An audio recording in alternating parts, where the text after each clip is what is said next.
Let's start out at 5 today, taking a live look over different parts of Colorado where we enjoyed a pretty pleasant day. Temps near 90. Don't get too comfortable. Extreme heat returns to the state this week. We're talking near triple-digit heat. Good evening. Thanks for joining us. I'm Jennifer Meckles. And I'm Mark Salinger. Not only is it going to be hot, it's also going to be dry, and it comes with an elevated fire risk. Want to bring in 9 News meteorologist Corey Repenhagen with more on what we can expect. And Corey, we've already seen those news fires start to pop up all around the state. Yeah, and the concern is hopefully get some containment on that today, because tomorrow the winds are going to really kind of kick up. The next 2 days, big concern for winds across those wildfire zones on the western slope. Here in Denver, we got a nice little break from the heat. Temperatures stayed a few degrees below 90 degrees. So that's your break right there. High of 87 in Denver today.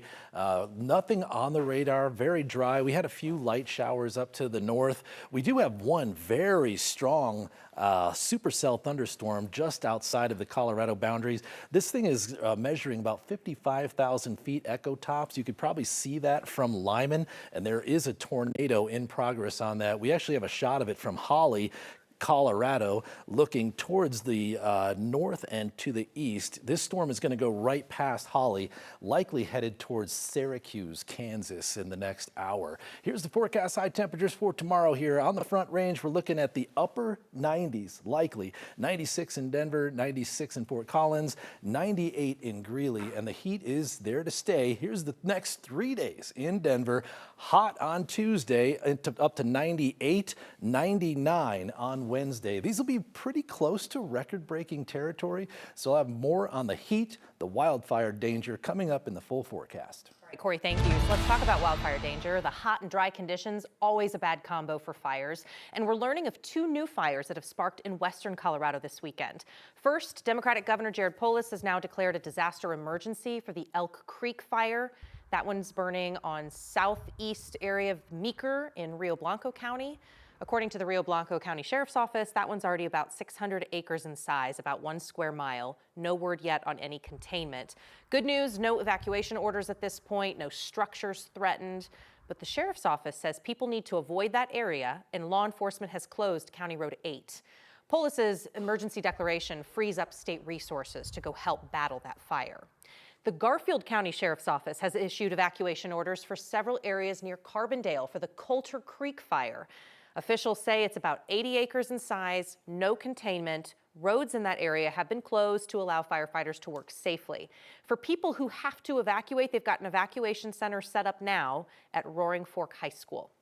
The need for water in Colorado is nothing new, and now one northern Colorado water district is looking at underground water storage to try and improve the region's water supply. That's according to our reporting partners at the Denver Gazette. The Fort Collins Loveland Water District has partnered with Front Range H2O to develop an on-demand groundwater supply aquifer storage and recovery system. It's being called the Vita H2O project, and officials say the underground water won't evaporate like other storage systems like reservoirs. This means, in theory, that they can pull water during even very dry years. The project started more than 5 years ago, and the goal is now to have it finished within the next 3 years.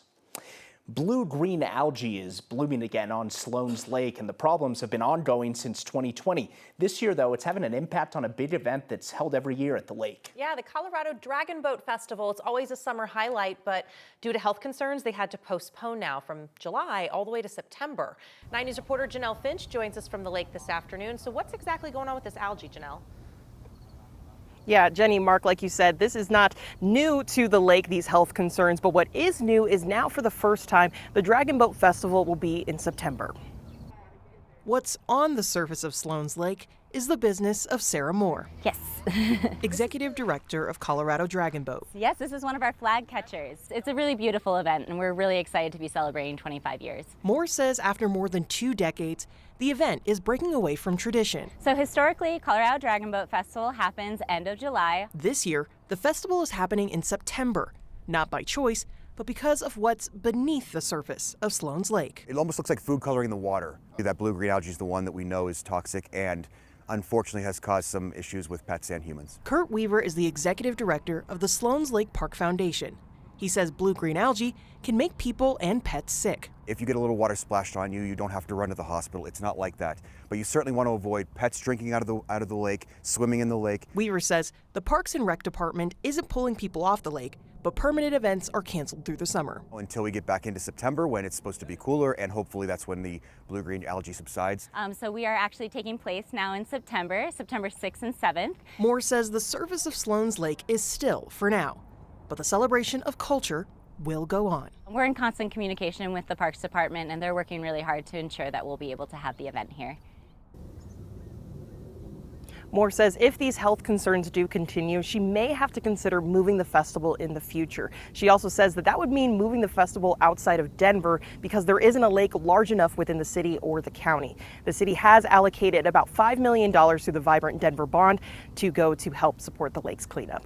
Live in Denver, Janelle Finch, 9 News. All right. Disappointment they can't have it in July, but at least they're going to still get it on. So, Janelle, thank you.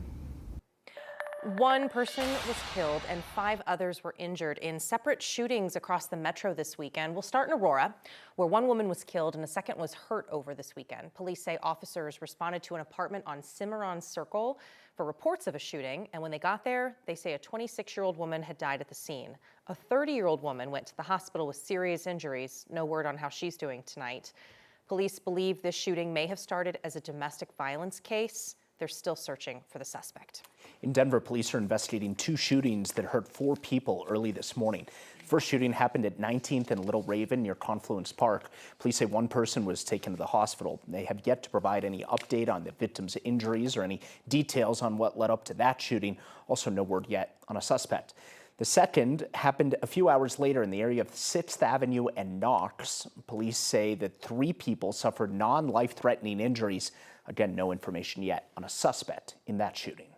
Now to an update on a story we first brought you yesterday at 5. Aurora police have now made an arrest in connection to a deadly hit and run of a teenager. The teenager was riding an electric scooter Friday night. Aurora police say the 16-year-old, who has now been identified as by loved ones as Dmitry Markovich, was riding a scooter in a marked bike lane at the intersection of East Wesley Drive and South Dunkirk when a driver hit him from behind. He went to the hospital with serious injuries and died a short time later. Well, Markovich's family tells 9 News that death, of course, has left the family shattered. He was my baby. He was 16. He should be here for another 80 years. Like they say in the, for the emergency responders, every second counts. How many minutes would he have saved? This happened at like 11:18. Instead of him getting at the hospital at 11:50, if he would have got there 11:35. The suspect now faces several charges, including leaving the scene of the deadly crash and careless driving. Looking ahead to this upcoming week, the man accused of killing a Golden police officer on Highway 58 back in last November, he's expected back in court now. 43-year-old Stephen Gear is scheduled for his arraignment tomorrow afternoon. Prosecutors say that Gear was drunk when he crashed into a police car on a snowy evening in Golden. Court documents reveal that Gear told officers after the crash that he had only had 1 beer at a local brewery. The crash hit Officer Evan Dunn and his partner, Officer Bethany Grusing. They were standing on the roadway investigating a different crash. Dunn was killed while Grusing was badly hurt. The woman who's accused of improperly storing bodies in a funeral home could now change her plea tomorrow for one of the many charges that she faces. The plea change is for the federal charges she faces related to misuse of COVID funds. She pleaded guilty to wire fraud back in 2024, but then withdrew her plea in favor of a trial. This is Carrie Halford that we're speaking about, by the way. In June, her husband, John Halford, was sentenced to 20 years for the same exact charge. Also tomorrow, Denver City Council will take on its final vote on a massive, nearly $1 billion bond proposal. The initiative includes a long list of projects around the Mile High City. One includes the giving Burnham Yard money to improve infrastructure surrounding the potential site of a new Broncos stadium. It's been a contentious issue for City Council and Mayor Mike Johnston. Both sides have seemingly agreed on what should be in this package now. If approved, voters will have the final word, though, come November. The 6 bills that make up the debt package can still be amended or postponed if City Council allows for that.